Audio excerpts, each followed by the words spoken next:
She cut me off from my own home, snatched the keys, booked an estate sale, and dropped an ultimatum. I answered with one move that shocked them. My daughter-in-law smiled sweetly as she held out her manicured hand. "I'll be taking those keys now, Dad." The words dripped with false kindness, but her eyes held something else entirely. Cold calculation. Pure entitlement. I looked down at the brass keys in my palm, the same keys that had unlocked the front door of my family home for 37 years. The same keys that had let me into the house I'd built with my own hands, board by board, nail by nail. The house where my late wife Sarah had planted roses in the garden. The house where my grandson took his first steps across the hardwood floors I'd installed myself. But according to Jessica, my son David's wife of 3 years, those keys no longer belong to me. "The house is in David's name now," she continued, her voice taking on that patronizing tone she used whenever she wanted something. "And honestly, we think it's time you moved into one of those nice senior communities. You know, somewhere more appropriate for someone your age." I felt my jaw clench as the full weight of her words hit me. Somewhere more appropriate, like I was a piece of furniture that no longer matched the decor. Like 37 years of memories, of building a life, of raising my son in these very rooms, meant nothing more than an inconvenience to her interior design plans. Before we continue, please subscribe to the channel and let us know where you're listening in the comments. Here's what Jessica didn't know as she stood there in my living room, already mentally redecorating the space where Sarah and I had celebrated every Christmas morning, every birthday, every milestone of our son's childhood. She had no idea that the quiet, accommodating father-in-law she thought she could manipulate had spent 40 years building a construction empire from nothing.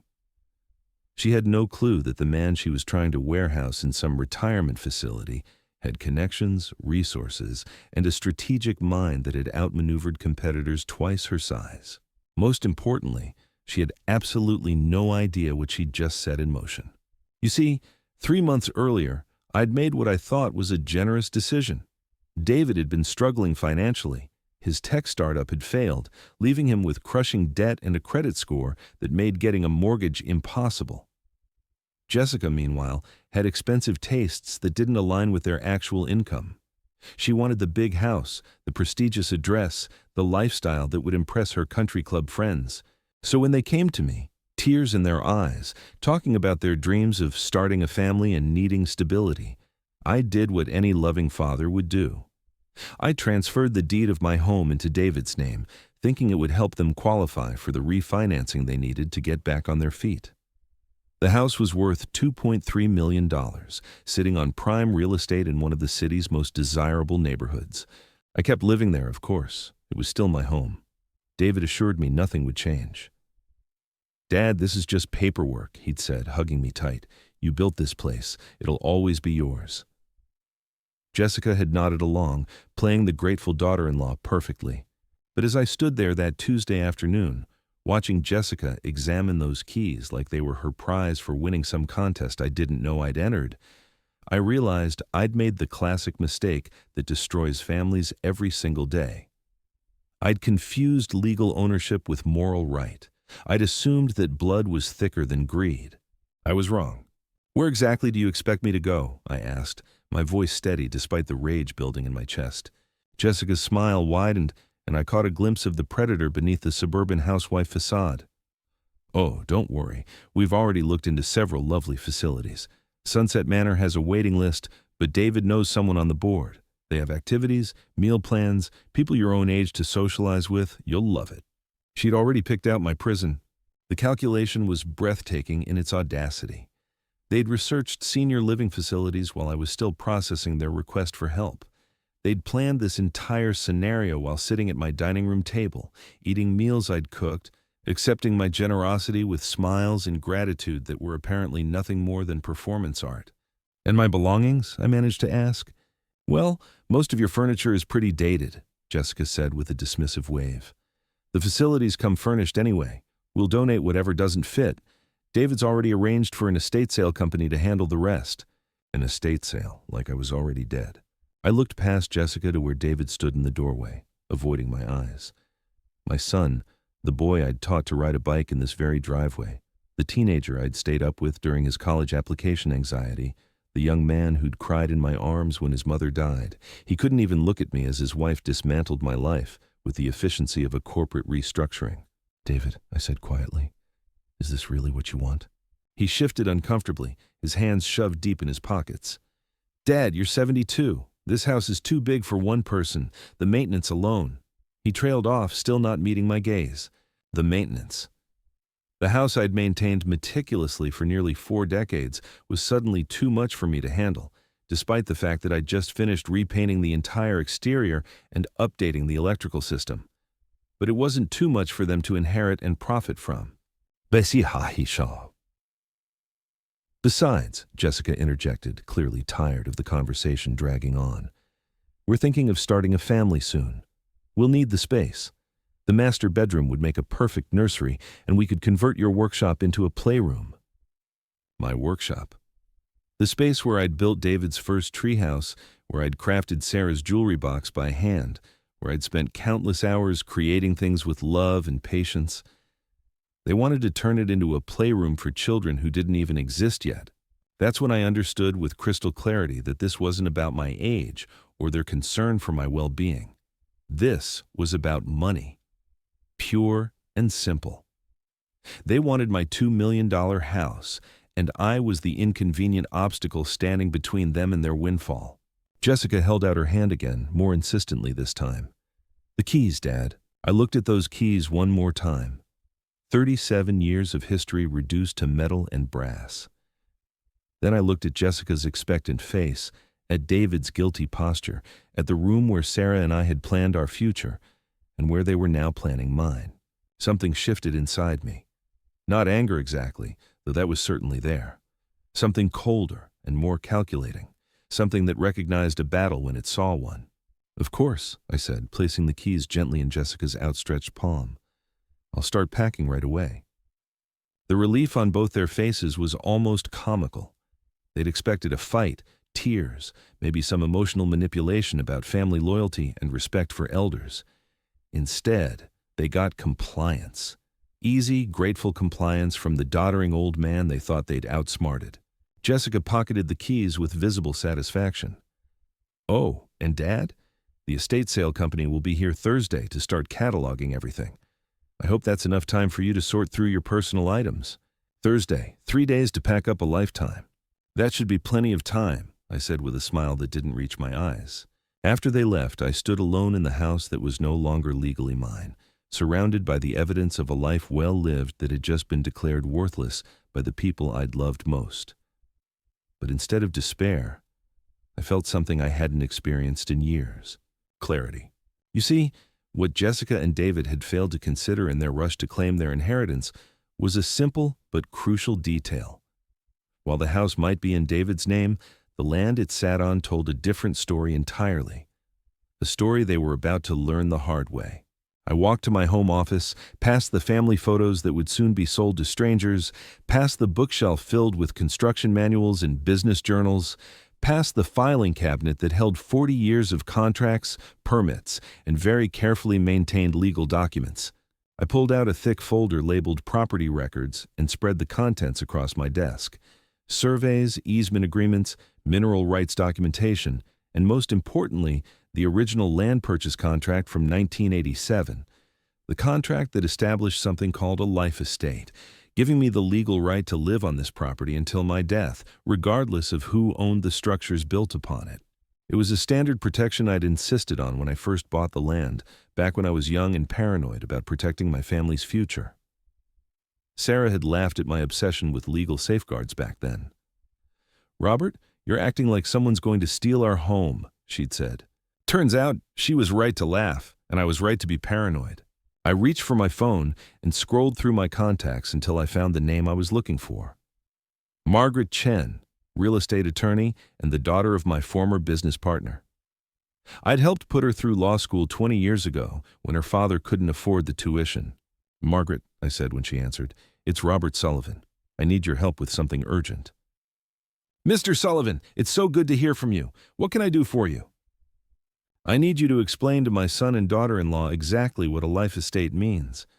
And Margaret," I think we're going to need to have a very detailed conversation about property law." As I hung up the phone, I felt the first spark of satisfaction I'd experienced since this nightmare began. Jessica wanted to play games with an old man she thought was helpless and naive. She was about to discover that 40 years in construction had taught me more than just how to build houses. It had taught me how to tear them down too. The next morning, I woke up at 5:30, just like I had every day for the past 40 years. Coffee first, then a walk around the property to check on things. Habit dies hard, even when your world has been turned upside down by people who think they're smarter than you are. But today felt different. Today I had purpose again. I was pouring my second cup when the doorbell rang. Through the kitchen window, I could see Margaret Chen standing on my front porch, briefcase in hand, looking every inch the successful attorney she'd become. "Right on time." "Margaret," I said, opening the door. "Thank you for coming so early." "Are you kidding? After what you told me on the phone yesterday, I couldn't sleep." She stepped inside and immediately looked around with the appreciative eye of someone who understood quality craftsmanship. "This place is even more beautiful than I remembered from when I was a kid." We settled in my kitchen, the same kitchen where her father and I had planned dozens of construction projects over the years. The same kitchen where I'd helped her with her homework when she was 12 and dreaming of becoming a lawyer. Funny how life comes full circle. "So," Margaret said, opening her briefcase and pulling out several legal documents, "I spent half the night researching your property records. Robert, what you have here is absolutely bulletproof." She spread the papers across my kitchen table, pointing to specific clauses and legal terminology that would have been gibberish to most people. But I wasn't most people. I'd learned to read contracts the hard way, back when one missed detail could bankrupt a small construction company. "The life estate clause is ironclad," Margaret continued. "Your son may own the house, but you own the right to occupy this land until your death. No one can force you to leave. No one can sell the property out from under you. And most importantly, any attempt to make your life uncomfortable or to constructively evict you could result in the entire deed transfer being voided." I felt a smile tugging at the corners of my mouth. "And they have no idea about any of this? Based on what you've told me, they never bothered to do a proper title search. They saw the house deed transfer and assumed that gave them complete control." Margaret shook her head in amazement. "It's the kind of mistake that first-year law students learn not to make.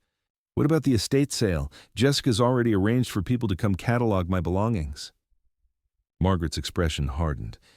"They can't touch anything in this house without your explicit written consent. If they try, it's theft, plain and simple. And if they've already taken or disposed of any of your property, we can file criminal charges."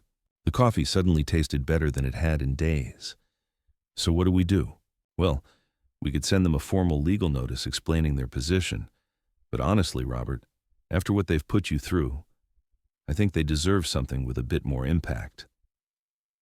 Margaret's eyes gleamed with the kind of anticipation I recognized from her father.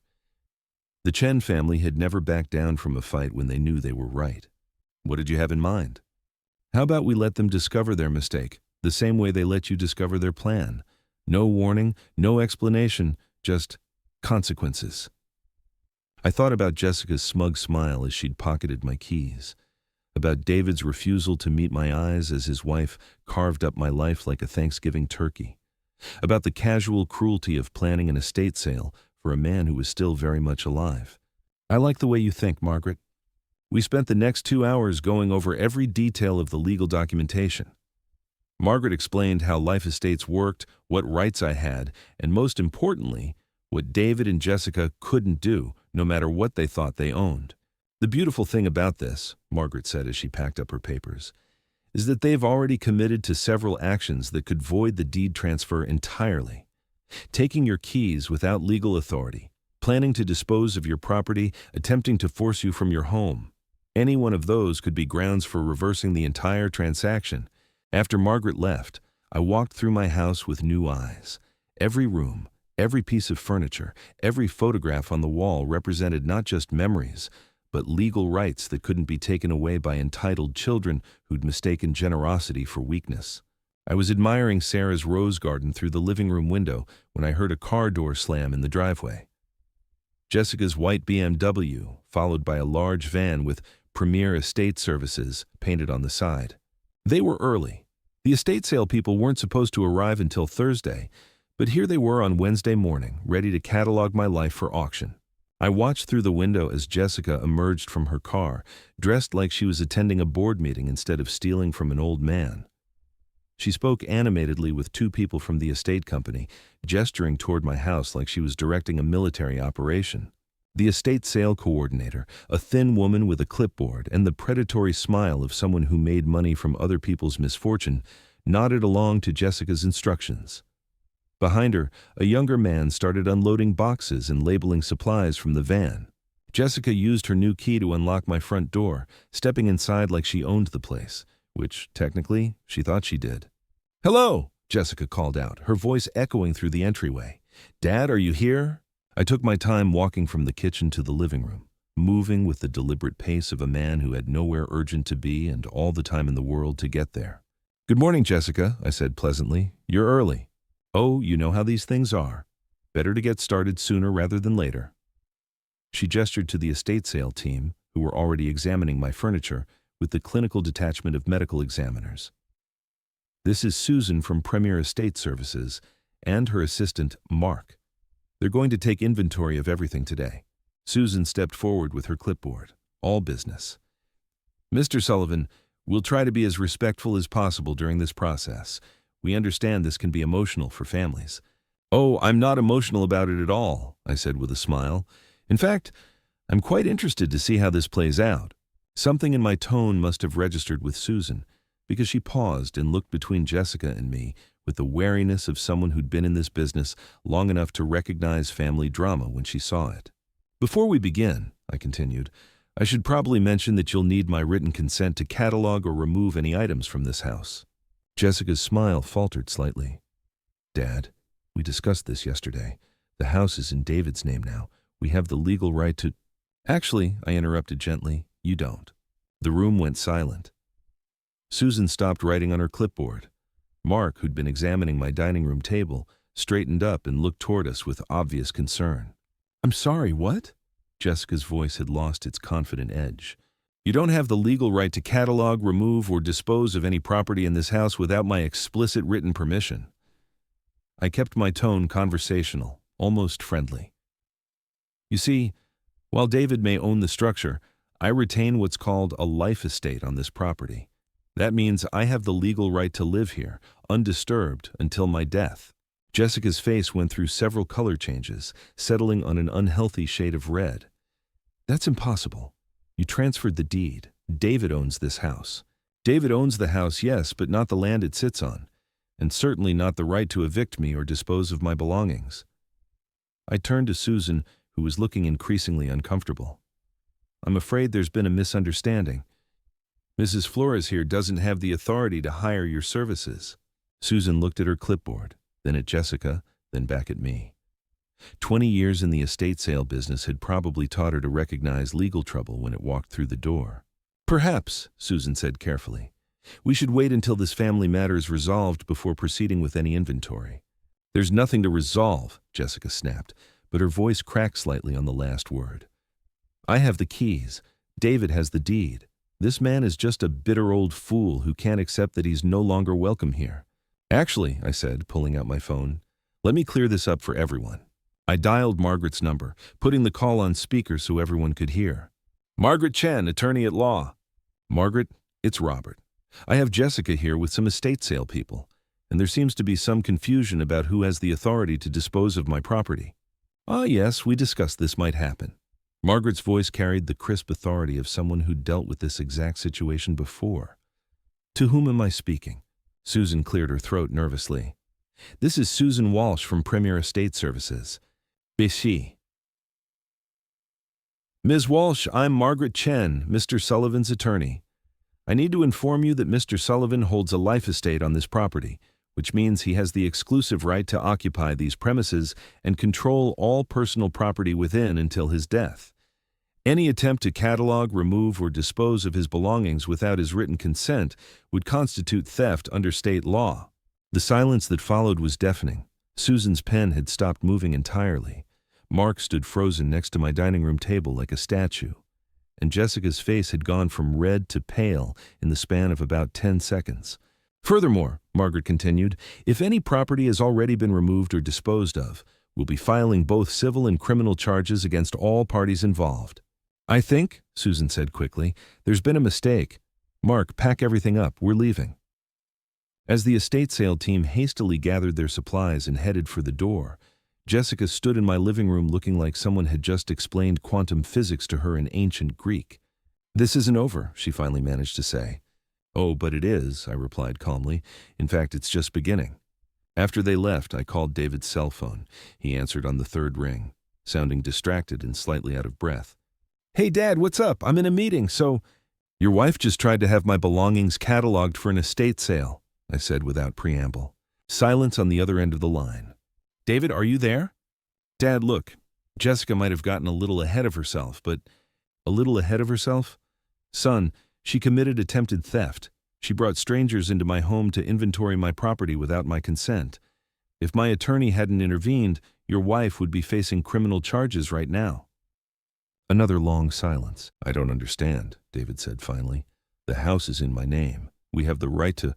No, you don't. And if you'd bothered to do a proper title search instead of assuming you could steamroll your old man, you'd know that.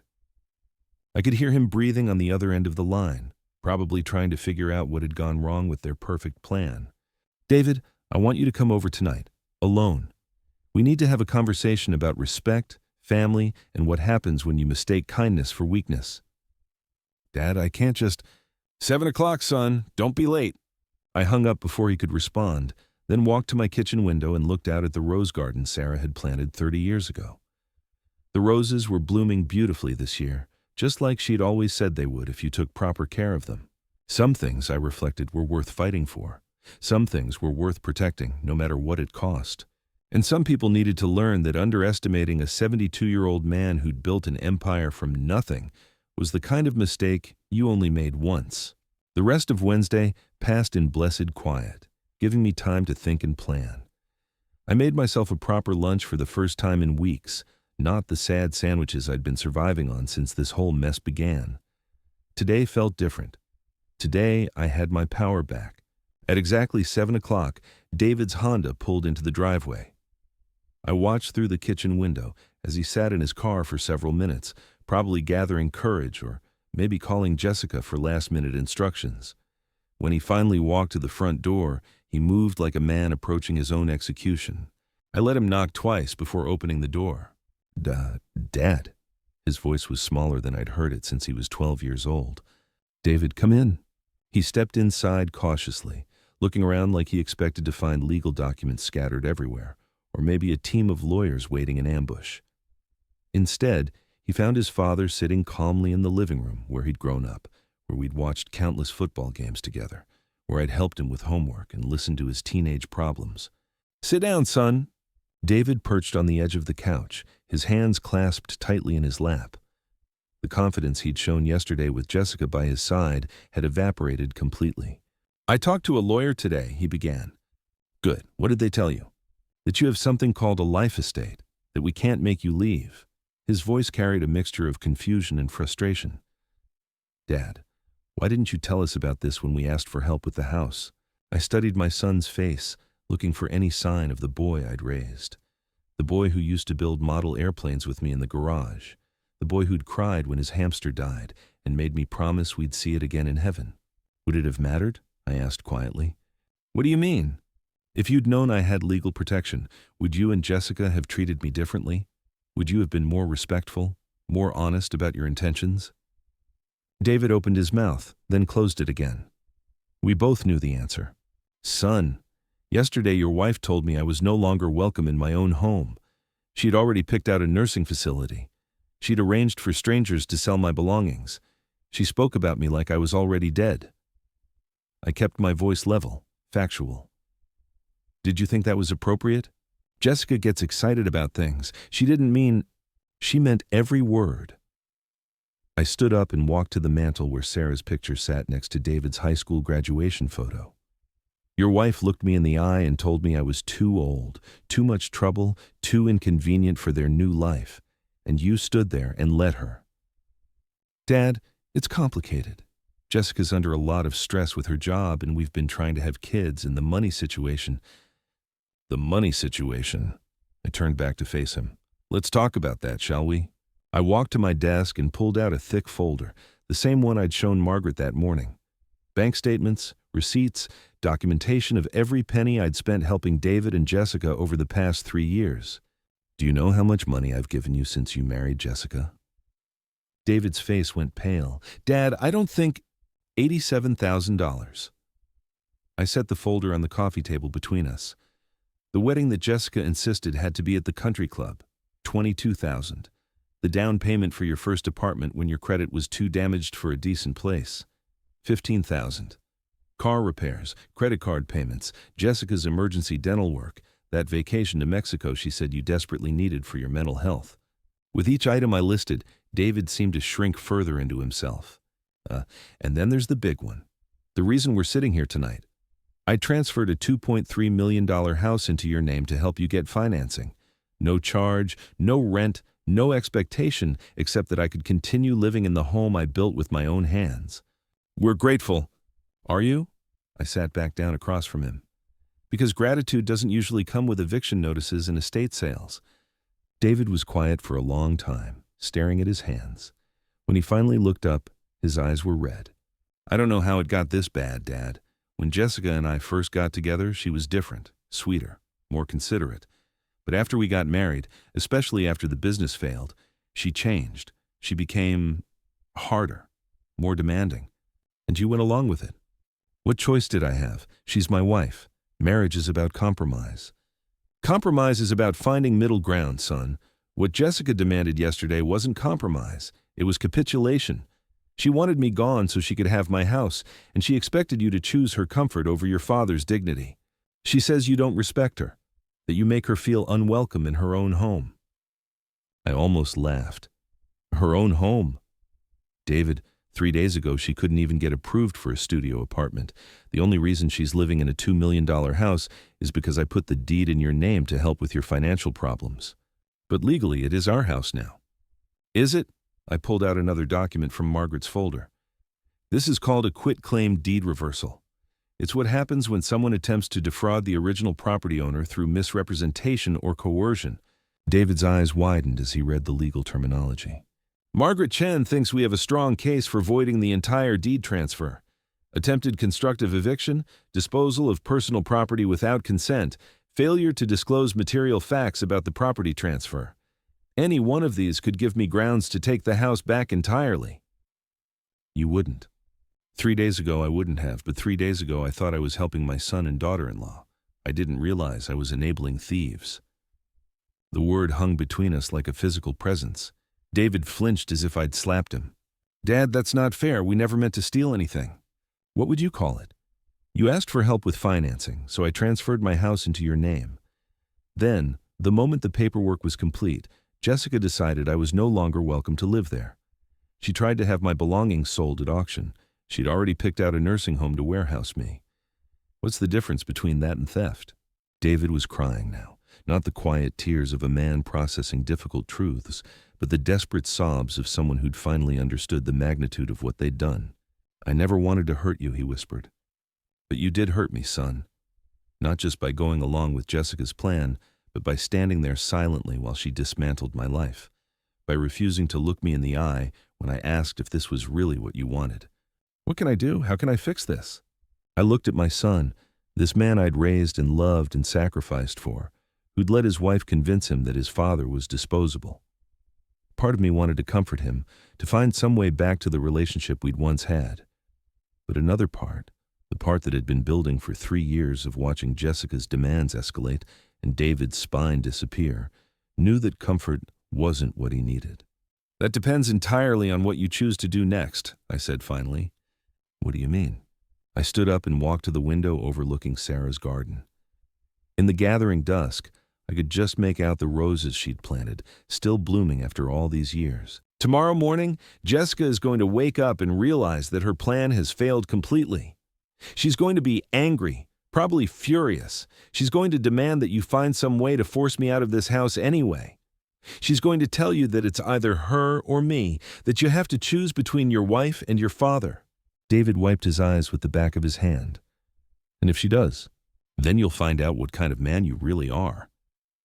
I turned back to face him, and for a moment I saw a flash of the boy he used to be. The boy who'd helped me build his treehouse, who'd insisted on using real nails even though he was only 8 years old, because he wanted it to be strong enough to last forever. Your mother and I raised you to be better than this, David. We taught you about honor, about loyalty, about protecting the people you love instead of sacrificing them for convenience. But we can't make your choices for you. Not anymore. Dad, I love you. You have to know that. I know you think you do, but love isn't just a feeling, son. It's a decision. It's choosing to do the right thing even when it's difficult, even when it costs you something you want. David nodded slowly, though I wasn't sure he fully understood what I was telling him. I need to ask you something, he said after a long silence. If I choose you, if I tell Jessica that you're staying and she needs to accept it, what happens to my marriage? It was a fair question, and one I'd been expecting. I don't know, I answered honestly. Jessica married you for reasons that had nothing to do with your character or your family values. She saw you as a stepping stone to the life she wanted, and when that didn't work out, she saw me as the solution to her problems. If you stand up to her now, she might respect you more, or she might decide you're not useful to her anymore. And if she leaves, then you'll discover that being alone is better than being with someone who doesn't respect you or the people you love. David sat quietly for several minutes, processing everything I'd told him. Outside, I could hear Mrs. Henderson walking her dog, the same route she'd taken every evening for the past 15 years. Normal life continuing in the neighborhood where I'd built my life, where I intended to stay until the day I died. There's something else you need to understand, I said finally. This isn't just about the house anymore. What happened yesterday changed things permanently. Jessica showed me exactly what she thinks of family, of respect, of the man who helped make her comfortable life possible. I can forgive a lot of things, son, but I won't be disrespected in my own home by someone who owes her lifestyle to my generosity. What are you saying? I'm saying that even if you choose to do the right thing now, Jessica and I will never have a normal relationship again. She's shown me who she really is, and I believe her. David's phone buzzed with a text message. He glanced at it and his face tightened. Jessica. He nodded. She wants to know how the conversation went. She's asking if you've agreed to move out voluntarily. What are you going to tell her? David stared at his phone for a long moment, his thumb hovering over the keyboard. This was it, the moment that would define not just our relationship, but the kind of man he chose to be. Finally, he typed a response and showed me the screen. We need to talk when I get home. Dad's not moving out. He hit send before he could change his mind. There, he said, though his voice shook slightly. It's done. That's the first step, son, but it's only the first step. Jessica isn't going to accept this quietly. As if summoned by our conversation, David's phone immediately started ringing. Jessica's name flashed on the screen, and we both stared at it like it was a live grenade. Answer it, I said quietly. But remember that I can hear every word. David swiped to accept the call, his hand trembling slightly. Hello? What the hell do you mean he's not moving out? Jessica's voice was so loud I could hear every word from across the room. David, we discussed this. The old man is going to a facility and we're taking possession of our house. Jessica, calm down. We need to talk about this rationally. Rationally? There's nothing rational about letting a senile old man dictate terms to us in our own home. I felt my jaw clench at the word senile, but I remained silent. This was David's test, not mine. He's not senile, Jessica, and it's not our home. Legally, he has the right to stay here until he dies. Then we'll break the lease or whatever legal nonsense he's hiding behind? David, I am not spending the next 20 years taking care of your decrepit father while he slowly destroys the house we're supposed to inherit. The casual cruelty in her voice was breathtaking. She wasn't just talking about evicting me, she was planning for my death like it was a business opportunity. Jessica, you need to stop. You're talking about my father. Your father who's been manipulating us from day one. Your father who transferred the house to you knowing he had some kind of legal loophole that would let him stay. Don't you see? He played us, David. He made us think we were getting our own place when really he was just setting up a way to control us forever. I had to admire the speed with which she'd reconstructed reality to make herself the victim. In Jessica's version of events, my generosity had been manipulation. My desire to continue living in my own home was control, and their attempt to warehouse me was somehow justified self-defense. That's not what happened, David said, but his voice lacked conviction. Isn't it? Think about it, David. He could have just helped us get a loan for our own place. Instead, he insisted on transferring his house to us. Why? Because this way he gets to keep living in his precious mansion while we're stuck taking care of him like unpaid servants. I could see the doubt creeping into David's expression. Jessica had always been skilled at rewriting history to suit her needs, and she was using every psychological trick she knew to make David question his own memory of events. I don't remember it that way, David said weakly. Of course you don't. You were desperate, and he took advantage of that desperation to trick us into becoming his caretakers. David, if you don't force him out now, we'll never have our own life. We'll never be able to start a family in peace. We'll be stuck in his house following his rules until the day he dies. The manipulation was masterful in its audacity. Jessica had transformed their attempted theft into victimhood, their greed into self-defense, their cruelty into necessity.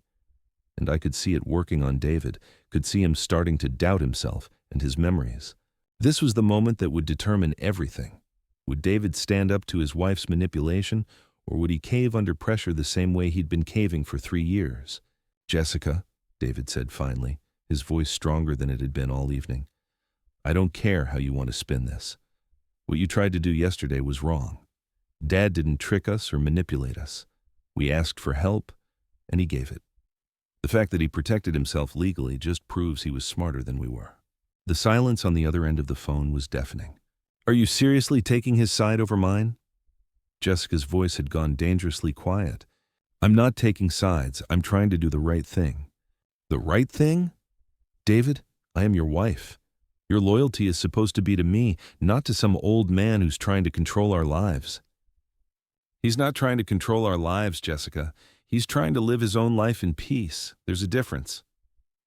I felt a surge of pride watching my son finally stand up to the woman who'd been manipulating him for years.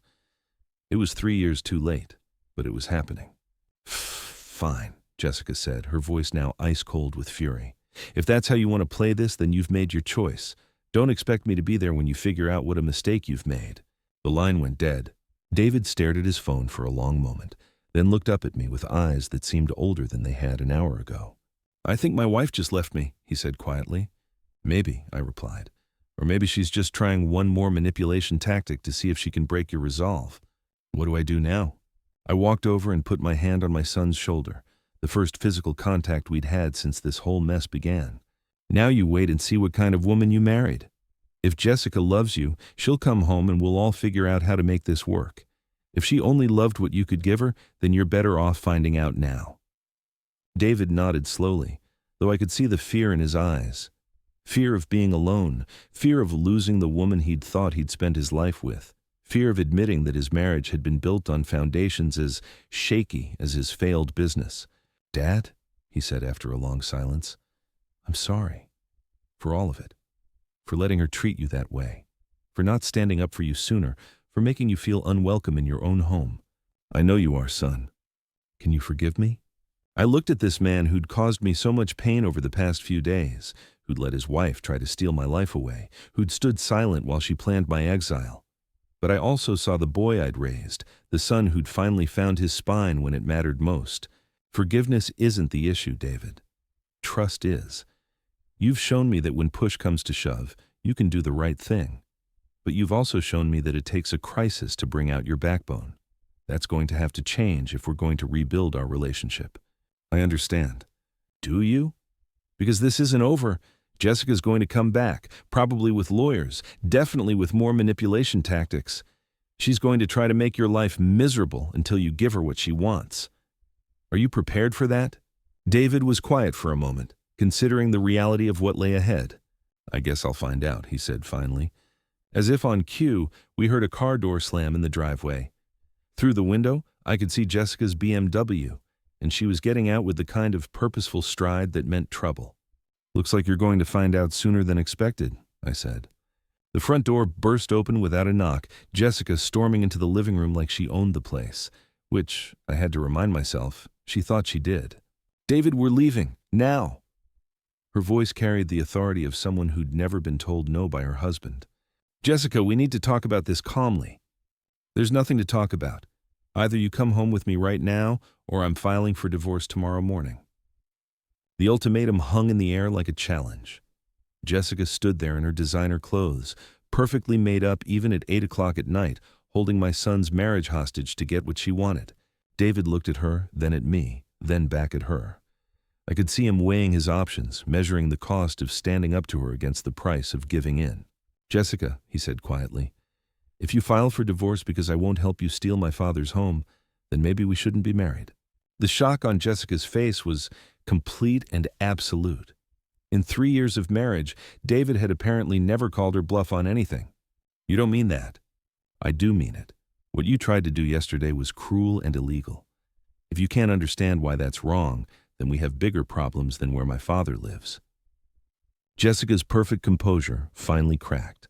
Her face flushed red, her hands clenched into fists, and when she spoke, her voice carried 3 years of suppressed rage. Fine. You want to choose a pathetic old man over your wife? You want to throw away our marriage for someone who's going to be dead in 10 years anyway? Then you deserve exactly what you're going to get."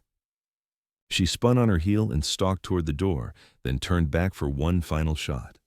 "Don't come crawling back to me when you realize what you've given up. And don't expect me to be understanding when your precious daddy starts needing diapers and round-the-clock care." The front door slammed hard enough to rattle the windows. David and I sat in the sudden silence, processing what had just happened. My son had finally stood up to his wife, and his wife had revealed exactly who she was when she didn't get her way. "Well," David said after a long moment, "I guess that answers that question. I'm sorry it had to happen this way, son." "I'm not." David wiped his eyes and straightened his shoulders. "For the first time in 3 years, I feel like I can breathe." We sat together in the living room where he'd grown up, where Sarah had read him bedtime stories, where we'd celebrated his achievements and comforted his disappointments. It felt like coming home after a long, difficult journey. "So what happens now?" David asked. I looked around at the house I'd built with my own hands, the home that Jessica had tried to steal, the place where 3 generations of my family had made memories. "Now," I said, "we figure out how to be a family again." Outside, I could hear Jessica's BMW tearing out of the driveway with enough force to leave rubber marks on the asphalt. The sound faded into the distance, taking with it 3 years of tension, manipulation, and walking on eggshells in my own home. David slumped back into the couch, looking simultaneously relieved and devastated. "I keep waiting to feel sad about this," he said quietly, "but all I feel is free." "That tells you everything you need to know about your marriage," I replied. Over the next few days, Jessica made several attempts to salvage her plan. She called David dozens of times, alternating between tears and threats. She sent her mother to guilt him about abandoning his wife. She even had her lawyer send a letter claiming David had a legal obligation to provide her with suitable housing, which Margaret Chen responded to with barely concealed amusement and a detailed explanation of why that argument would fail spectacularly in court. But the most telling moment came when Jessica showed up with a moving truck, expecting to take half the furniture from what she still insisted was her house. I watched from the kitchen window as she directed 2 movers toward the front door, her clipboard full of items she'd apparently decided belonged to her. I opened the door before she could use her key. "Good morning, Jessica. Can I help you with something?" Her smile was arctic. "I'm here to collect my belongings and the marital assets I'm entitled to." "From my house?" "From David's house, which, as his wife, I have legal claim to half of everything inside." I pulled out my phone and called Margaret Chen, putting her on speaker. "Margaret, I have Jessica here with movers, claiming she has the right to take furniture from my home." "Ah, yes, we've been expecting this. Put me on speaker, please." "You're on speaker, Margaret." "Mrs. Flores, this is Margaret Chen, Mr. Sullivan's attorney. I need to inform you that you have no legal claim to any property inside this residence. The furniture belongs to Mr. Sullivan, who has been living here for 37 years. Your marriage to David doesn't grant you ownership of his father's possessions." Jessica's face went through several color changes. "But the house is marital property." "No, it's not. The house belongs to David, but Mr. Sullivan holds a life estate. More importantly, All personal property inside belongs to Mr. Sullivan. If you remove so much as a coffee cup without his written permission, you'll be charged with theft." The movers, who'd been listening to this exchange with growing alarm, started backing toward their truck. "Ma'am," one of them said to Jessica, "we can't get involved in a legal dispute. If there's any question about ownership—" "There's no question," Jessica snapped. "I'm his daughter-in-law, and you have no legal standing here whatsoever." Margaret's voice cut through the speaker. "Gentlemen, I'd advise you to leave immediately before you become accessories to theft." The movers didn't need to be told twice. Within minutes, their truck was pulling away, leaving Jessica standing alone in my driveway with her clipboard and her rage. "This isn't over," she said, the same threat she'd been making for days. "Yes, it is," I replied calmly. "Your marriage is over, your claim to this property is over, and your ability to manipulate my son is over. The only thing left is for you to accept reality." She drove away that day and never came back. The divorce proceedings were swift and brutal. Jessica discovered that David's name might be on the house deed, but he had no equity in it due to the life estate. She couldn't claim half of something that couldn't be sold or leveraged. Her lawyer tried several creative approaches, but Margaret Chen had anticipated every move. In the end, Jessica walked away with exactly what she'd brought to the marriage: nothing. David, meanwhile, began the slow process of rebuilding himself. He moved back into his childhood bedroom temporarily, and we started having the conversations we should have been having for years. Real conversations about respect and boundaries, and what it means to be a man who protects the people he loves instead of sacrificing them for convenience. "I keep thinking about Mom," he said one evening as we sat on the back porch, watching Sarah's roses bloom in the garden. "About what she would have thought of Jessica, of how I let things get so bad. Your mother would have seen through Jessica in about 5 minutes," I said, "but she also would have been proud of you for finally standing up when it mattered." "It took me too long." "Yes, it did, but you did it. That's what counts." 6 months later, David found a small apartment across town and a job with a construction company that appreciated his business background. We had dinner together twice a week, sometimes at his place, sometimes at mine. Slowly, carefully, we rebuilt the relationship that Jessica had nearly destroyed. The house felt different now, lighter somehow, as if removing the toxic presence of someone who saw it as nothing more than a real estate transaction had restored its soul. I updated my will to reflect the new reality. The house would go to David when I died, but only if he promised to live in it himself for at least 5 years. No flipping, no quick sales, no treating it like a commodity. If he wanted to sell after that, fine. But he had to understand its value first. Margaret Chen made sure the legal documents were bulletproof. "After what you've been through," she said, "I want to make sure no one can ever pull this kind of stunt again." On quiet evenings, I often found myself sitting in Sarah's chair, looking out at the garden she'd planted and thinking about the lessons learned. Jessica had taught me that generosity without boundaries is just enabling, that legal protections matter as much as family bonds, that sometimes the people you love most will disappoint you in ways you never imagined possible. But she'd also taught me that standing up for yourself, even at 72, was not only possible, but necessary. That respect isn't something you can demand, it's something you have to command. That home isn't just a building you live in, it's a sanctuary you protect. Most importantly, she taught me that real family isn't about blood or legal documents or shared addresses. It's about people who choose to love and protect each other, even when it's difficult, even when it costs them something they want. David proved he was real family. Jessica proved she never was. And I proved that this old man wasn't going anywhere. The $2 million house Jessica had tried to steal remained exactly where it had always been, on the foundation I'd poured myself 37 years ago. The roses Sarah planted still bloomed every spring. The workshop where I'd built David's treehouse still held my tools and my memories. And the keys that Jessica had demanded so confidently that Tuesday afternoon, well, I had those back too. After all, some things are worth fighting for. Some things are worth protecting. And some people need to learn that respect isn't negotiable, generosity isn't weakness, and home is exactly where you make your stand. If you like this story, please like this video, subscribe to the channel, and share your thoughts in the comments below. Click the video on your screen to hear another incredible story about family justice and standing up for what's right.